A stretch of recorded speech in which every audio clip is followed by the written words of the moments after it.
Hello, my name is Jim Stallings, and I'm the Program Director of the University of Texas Dallas Chess Program. And we're here tonight to talk about honoring the Chess Educator of the Year. His name is Mr. Jerry Nash. And Jerry is a consultant, the national consultant, in fact, from the U.S. Chess Federation. And Jerry has a presentation he'll go through, and at the end we'll be giving him the award.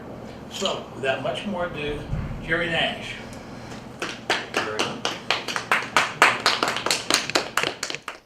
Well, it is a pleasure to be here with you today, and I'm going to ask if you guys would move this direction just a little bit, and that way, hopefully that will work.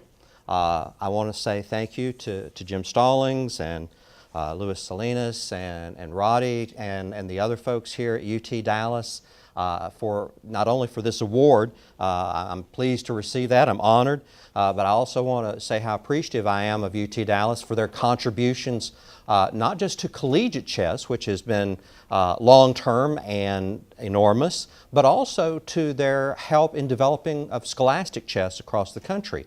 Former scholastic director, I would get asked this question at many of the tournaments, are there any scholarships for chess out there for students? Because, you know, parents are looking for the end game. Even if they don't know anything about chess, they know that, hey, beyond, you know, they know what's there for football and basketball, but what about this chess thing? Is there anything out there? So UT Dallas has been one of the key universities that has helped give chess legitimacy even within the education community. So I want to say thank you on behalf of a lot of folks that are not necessarily connected with UT Dallas, but I want to say thank you again.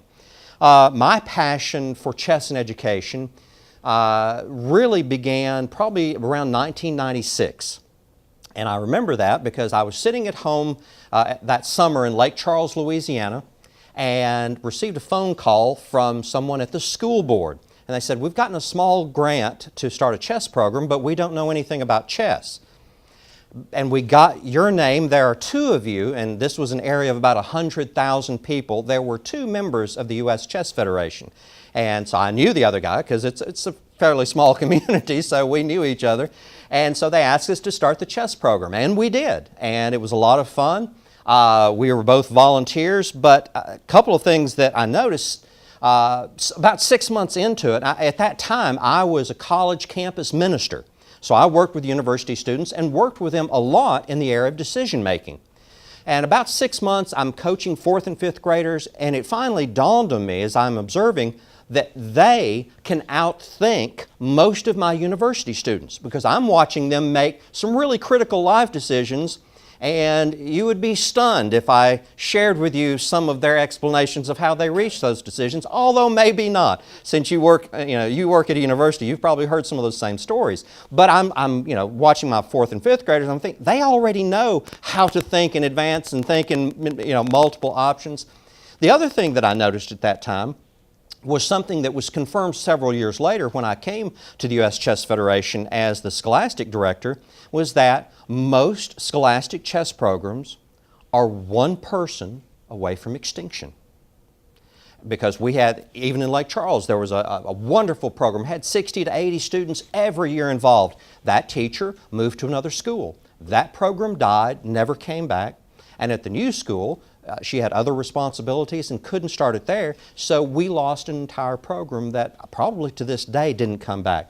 And when I reached the national level, I began to hear those same stories all over the country that someone had come in, now they were gone, either they retired, but sometimes it wasn't the person that was teaching, sometimes it was a new administrator, and we're not going to do that chess thing anymore. And so in a day, that whole chess program is gone. So one person away from extinction. And I would say, rough estimate, between 80 and 90% of all of our scholastic chess programs in the country are one person away from extinction. Well, how do you change that?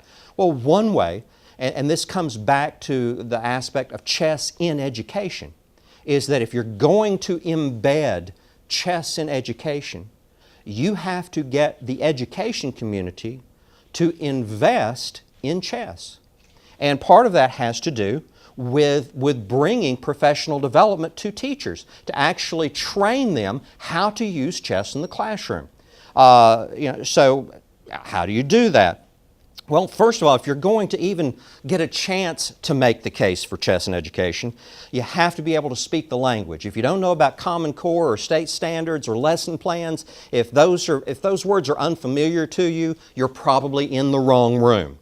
And you should go get somebody who does know those words, because if you don't know that and you're trying to sell them on chess, you're in the wrong room. And they're going to be very polite, at least in the South they will be. They'll be very polite and they'll say, how chess, how wonderful, thank you very much, and then go on to other business. So you need to understand, you have to be able to speak the language. You also have to understand the context in which most teachers are operating these days. There is an enormous stress in the classroom as standards are changed, as how teachers are evaluated. Those are changing, so there are enormous pressures for teachers. And so oftentimes when I'm addressing a group of teachers, they may not say this, but they're probably thinking, oh my gosh, if that guy just knew what I was dealing with in my classroom, lesson plans and standards, and now he wants me to teach a stupid board game.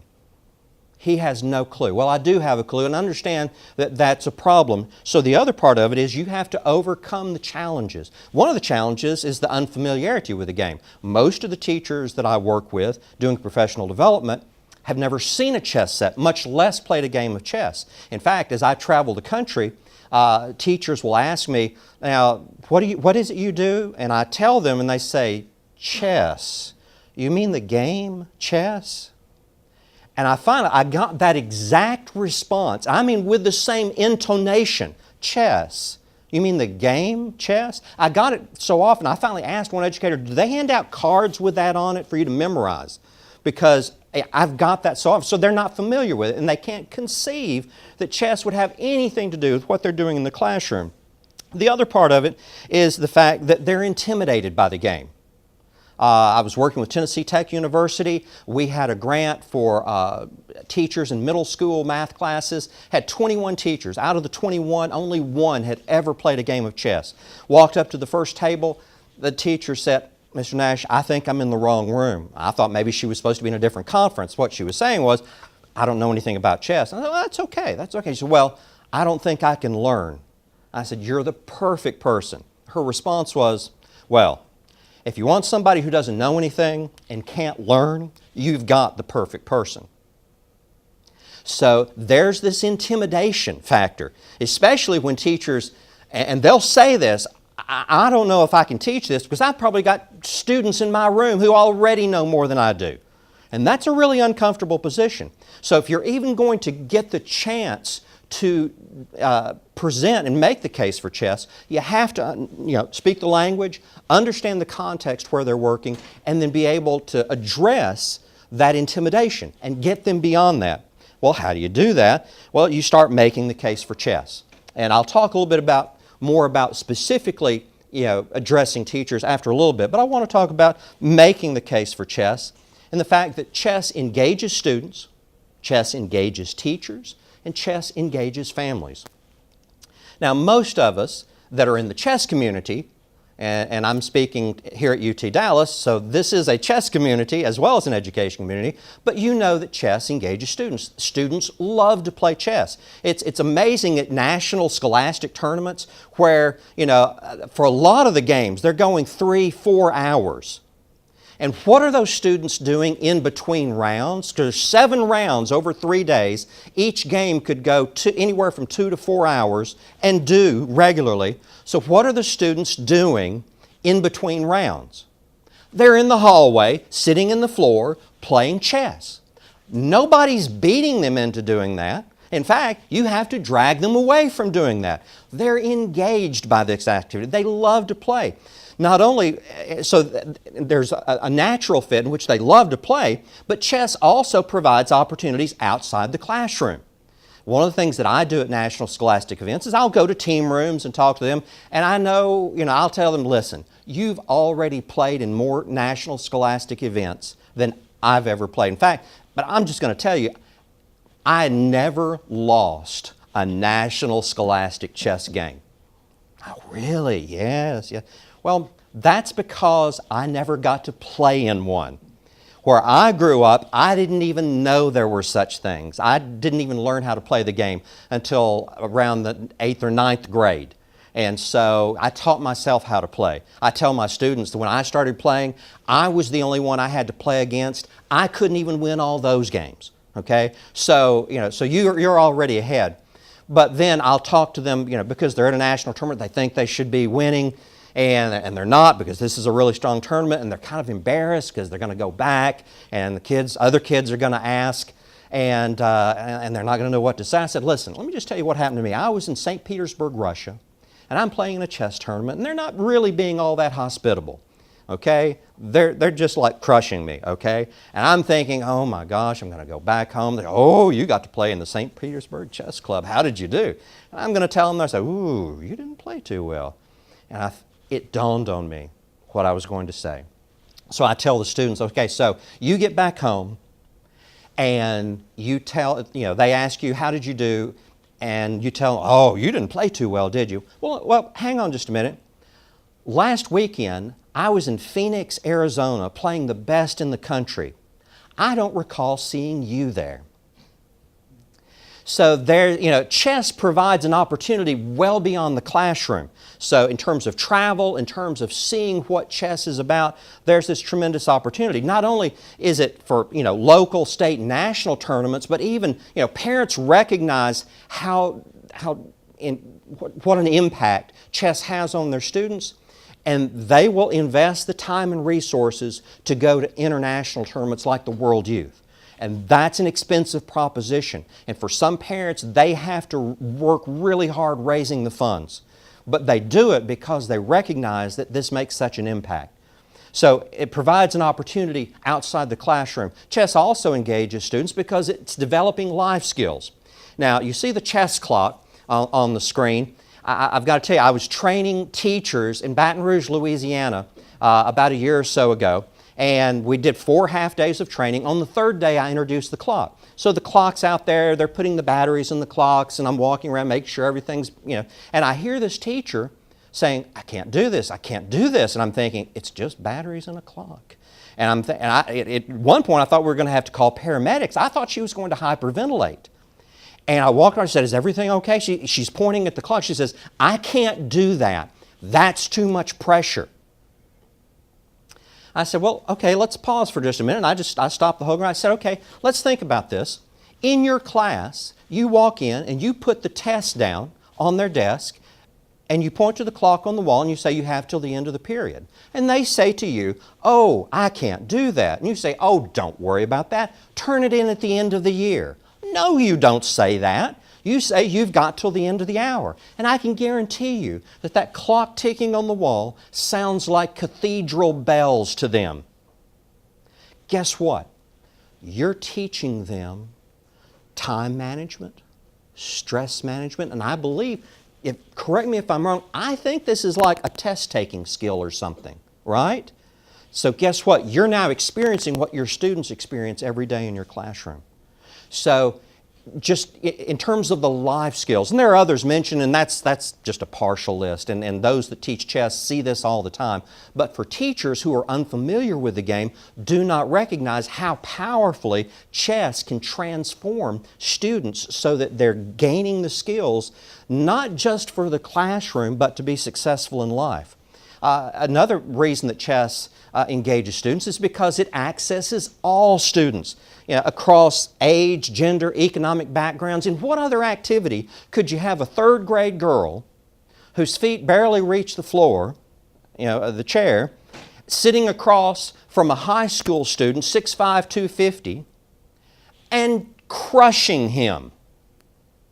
Okay? There aren't many activities and it doesn't matter whether she's in a wheelchair or not. As we have at some of our tournaments, we have students who are in a wheelchair. It doesn't matter. I played a match in Tatarstan a number of years back, and I get there and say, well, he's the handicap champion of Russia. And I'm thinking, there's only one person handicapped here, and it's not him, because his rating was far beyond mine.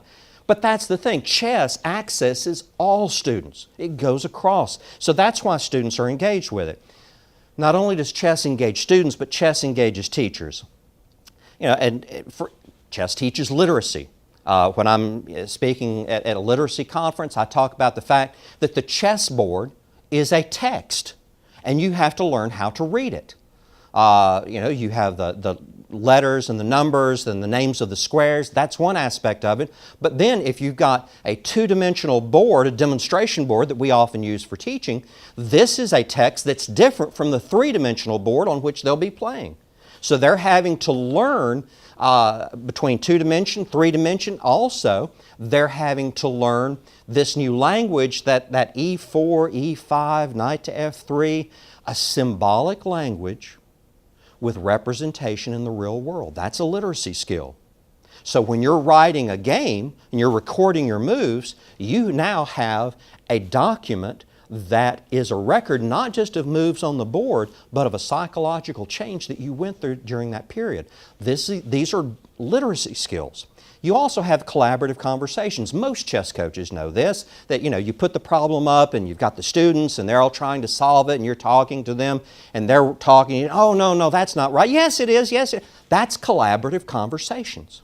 Those are the kinds of conversations that teachers want their students to have so that they're working together to come up with solutions. So, you've got a game that engages students, that at the very least teaches literacy, but it also teaches math. You've got the algebraic and geometric thinking, the board itself. I was in inner city New York, Buffalo, New York, a number of years back, and I'd been invited by several fourth grade math classes to come in and demonstrate what on earth chess had to do with math. And so I walk in these fourth grade classes, I put the demo board up. Most of the students never played chess, so all the pieces are off. And we talk about how many squares are on the board. Are you sure that's the number of squares that are on that board? Really? And then we talk about, okay, so each square has a name. First name starts with a letter. Last name is a number. So we go through. So here's a star. Do I have a volunteer? Yes. Okay, so put this star on the square C6. Oh, did they get it right? Yes. All right. Yay. Very good. And then, okay, I need another volunteer. Put this star on the square G6. Oh, then they get it right. So I just turned to the teacher and I said, so how long does it take you to teach basic graphing skills? And in almost every class, they said, at least 2 or 3 weeks. I said, do you realize that I just did that in less than 5 minutes? By the time I walked out of that classroom, the teacher said, now where can I get one of those demo boards? Now they still didn't know how to play chess, but they saw how engaged, because the students were out of their chairs. Some of them were standing up. They're leaning forward. They're trying to solve this. They're engaged. And they've just learned graphing skills that they've been beating their heads against the wall trying to teach them. So they saw the value in this. So chess teaches math. Chess also teaches critical thinking. For example, metacognitive reflection. Why did you make that move? Now, I know that teachers often say, they're not talking about a chessboard, why did you do that? And the typical response is, I don't know. Well, in chess, when we talk about why did you make that move, that's a concrete thing. What were you thinking about when you made that? And we're not fussing, we're helping them to learn how to think about their thinking, because that's what metacognitive reflection is. It's thinking about how you think. And in some cases, to become a better player, you must change how you think. And so that's part of what chess is doing. Not only we're teaching them how to, think, but we're also giving them confidence in reasoning. And I'm sure if you've taught chess at all, you've done this a million times. They come up to the board and they make this, and it's right. But you say, are you sure, class? And immediately hands, oh, that's not right, Mr. Nash, that's not right. Now they don't know what the answer is, but they've heard your tone of voice. And so that answer must not be right, because they heard your tone of voice. So part of what we're doing in teaching, as we teach chess, we have the ability to use this game to teach confidence in reasoning. Because that student, at the end of the day, I want them to be confident enough to come up and show Mr. Nash, if he's so ignorant in chess that he doesn't realize that this is right, I'm going to explain it to him. And that's precisely what they do. They explain why their answer is correct. That's a presentation skill that teachers are trying to get their students to learn. And of course, chess teaches students how to generate and assess solutions. So they're doing all of this in a game that they love to play. So we're teaching fundamental critical thinking skills. And these aren't all the critical thinking skills, but this is a short presentation, maybe longer than what you hoped, but it's still going to be, but it's far less than what it actually does. I'm just sort of skimming the top, telling you this is what chess does. Now, I'll be honest, in most of the education presentations, I get between 20 and 45 minutes to make the case for chess. So to do it in 20 minutes is tough. I'm talking a lot faster than what I am now. But 45 minutes, I can barely get it in there. But one of the other things that chess teaches as part of critical thinking skills is perseverance and sustained focus. I never will forget, I was teaching at my wife's school, and she was teaching kindergarten at the time. So, she's the chess club sponsor, which means her husband, me, is the chess club person. And so I'm in there teaching chess. Well, Albert had to stay after class. And Albert had to stay after class on lots of days. Because on a really, really good day, Albert's, his ability to focus, he had about a minute and a half worth of focus. And so he's after school getting work done that he should have been doing during the day, but he kept looking over at the chess kids. And so Miss Ruth says, well, Albert, would you like to go play? Well, you got to get your work done. Best work he'd done. Gets it in there. Now he's over at the board, and he is a picture of concentration. And he's staring 5 minutes, 10 minutes, 15 minutes. So my wife goes out the door, down the hallway, because all the teachers on first floor know when Albert's minute and a half worth of focus is up, okay, during the day. And so they're coming to the door, and the door's got the window in there and looking, and I can see their how can that be? I can see their faces. They're in shock. How can Albert be sitting, there's nobody standing over him with weapons or anything. He's just there. But he's so engaged, and so he's gaining perseverance and sustained focus. And that's what our students are gaining. So chess engages students, it engages teachers when they realize the power of this game to reach their students and what it can teach, what they can use it to teach. But chess engages families. I mean, you see these parents at the far end. Some of these parents are looking and they can't even see their child. The room is so large. And they're at the far end, and even if they could see the board, they wouldn't know what was going on because they don't know how to play chess. But they're there supporting because they've seen what it's doing in their child's life. But we all know, if you've been involved in chess for any length of time, you've seen parents who become the advocates for your program at school. No, you will not cut the chess program. My child wants chess. Or, why doesn't our school have a chess program? We ought to have a chess program. Well, okay, I'll help start it. And they jump in there. So they become program volunteers. Often, they become tournament directors. And some of them never played in a tournament, but they know how to help in a tournament. So they become assistant tournament directors. Some of them even become chess coaches. They learn how to play chess while their child is learning how to play. And several years down the road now, they're helping other children. And then the parents and grandparents are also links to community support for the program to continue. So, chess does that. The fact, though, that chess engages families is important because if students are engaged in extracurricular activities and their families become involved, those are factors that impact graduation rates. And if you get the family involved, and if you went to our national tournaments or the state tournaments, you would see an enormous number of moms and dads and grandparents who are all out in the hallway, and they're right there, and they're glad when they win, and they're supportive when they lose, and they have no idea how to help them. That's why we got the chess coach over there. But they're there, and they're involved. That increases the likelihood that those students will graduate. So how do you offer chess to educators? Well, first of all, you have to open the doors. You have to be at the place where educators gather. That's why I try to be at literacy conferences, math conferences. I spoke at a health and PE conference in Louisiana this past fall. You are at the conferences, you're presenting how does chess connect to this? How does chess connect to literacy, to math, to Common Core, to health and PE? How does it connect?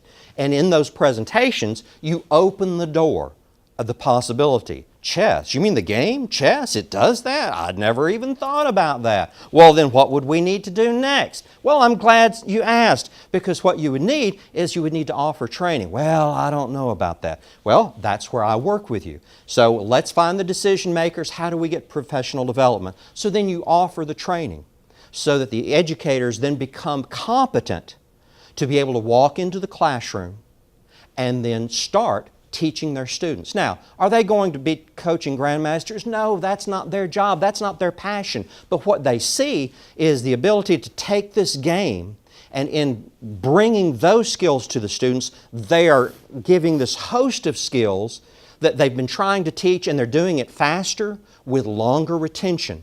And so now you've got the training that's being offered, and you want the training to be paid for, at least in part, having something offered by the school system. Because what they do not invest in, they do not believe in. So you want the investment at the very bare minimum. You want them to receive the continuing education units, or whatever a school district calls them, professional learning credits, whatever it is. You want them to receive that for the time that they've invested. Even if everything else is paid for by a grant or something else, you want them to receive that. You want an investment from the school system. They have to believe that this is important. And then you need to connect the communities. And this is where you go beyond, because if you're just doing professional development, and I'll tell you, I was sharing with Jim earlier today the fact that I was in Baton Rouge a couple of years ago, and when I first went, they had nothing. There was no scholastic activity other than there were a couple of schools where a handful of students met before class started, and because the teacher said, hey, I'll be here early. If you've got a question about chess, I'll try to answer it, but here, you can just gather. So there were a couple of schools where that was going on. Maybe a private school where, a few students were playing chess. So we did the professional development. It's a long story how we got that, but it's typical of how you can get that into a system where they've never had it before. And part of it came from opening the doors and being there and doing presentations similar to what I'm doing now. But we did the professional development. In less than a year, the school system reported over 700 students actively playing chess in those schools. So from almost 0 to 700 in less than a year. Well, it doesn't take, I'm not that great at math, but even I can figure out that in a few years, that's a lot of students. And so the more that you grow, then the more the students want, and then now you need tournaments and you need coaches and all these kinds of things. But at the same time, the teachers began to report about the changes that they saw in their students. At Tennessee Tech University, we did the training in the summer. We went back in the fall for a family day, taught the parents how to play chess and grandparents, and then the university interviewed them. After the interviews, the professors came out and said, Jerry, you've got to listen to this. Some of these family members were weeping, talking about the changes they had seen in their students because of chess. Well, that's the thing. When you see chess engaging students, and when you see chess engaging teachers that on the first day said, I don't think I can do this, and on the second day, you couldn't get them away from the demonstration boards to solving problems to go eat lunch. They're engaged. When you can engage teachers and when you can engage families, then you can make the case for chess.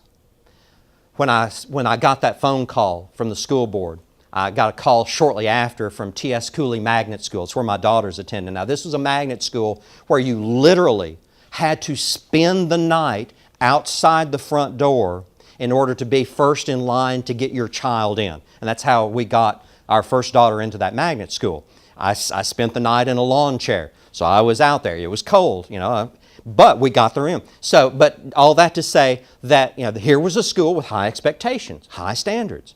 So that first year I come in and they said, well, what grade should we start with? I said, well, we could start with second grade. Oh, no, that's much too young. I said, well, it's your school, you tell me. And it was a K through 5 school. So they said, well, let's start with 4th and 5th grade. So we did. 4th and 5th grade, went through that next spring.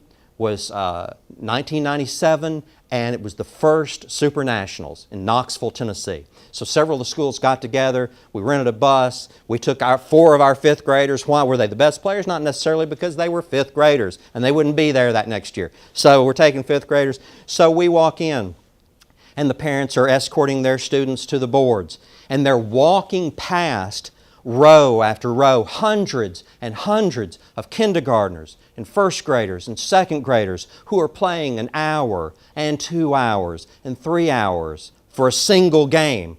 And my parents walked out and said, "Mr. Nash, if you had told us that that was possible, we would not have believed you." So we get through. Next fall, I come back to school. "Guys, are you ready?" "Yeah." "Mr. Nash, we've been thinking, what do you think about starting in 2nd grade this year?" "Oh, that sounds like a good idea." Chess had so transformed what even a magnet school thought was possible for their students to accomplish. Chess really does engage students. It engages teachers when they discover the power of the game. And it engages families when they see the transformation that happens in their students. It changes lives. That's why I have the passion to bring chess to educators. And that's why I'm so passionate about the fact that we have to keep making the case for chess. So, thank you very much for this award. I'll keep plugging away. Thank you.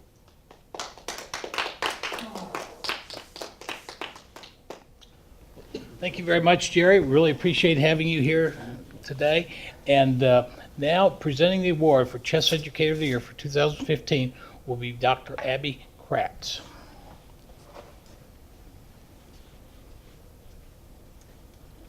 Jerry, I just want to thank you for a very engaging talk. I have to say that we didn't need a lot of reinforcement of the metacognition that we have about why you were invited this year to be honored with this award for Chess Educator of the Year. But your talk certainly moved us all into an affirmation of our commitment to scholastic chess, like yours, but not as actively engaged as yours. I think it was inspiring, and the work that you do is so important in helping educators understand the importance of chess for the children, for the schools, for the accomplishments of the school district. Everything that we honor in chess, I think you embody. So thank you very much. Thank you. It's my pleasure to I appreciate pass that. this award on to you. Thank you very much. I appreciate it. Thank you. And like I said, I'll keep plugging away. So thank you, UT Dallas. Thank you, Dr. Kratz and Jim, Roddy, Lewis. Thank you. Appreciate it.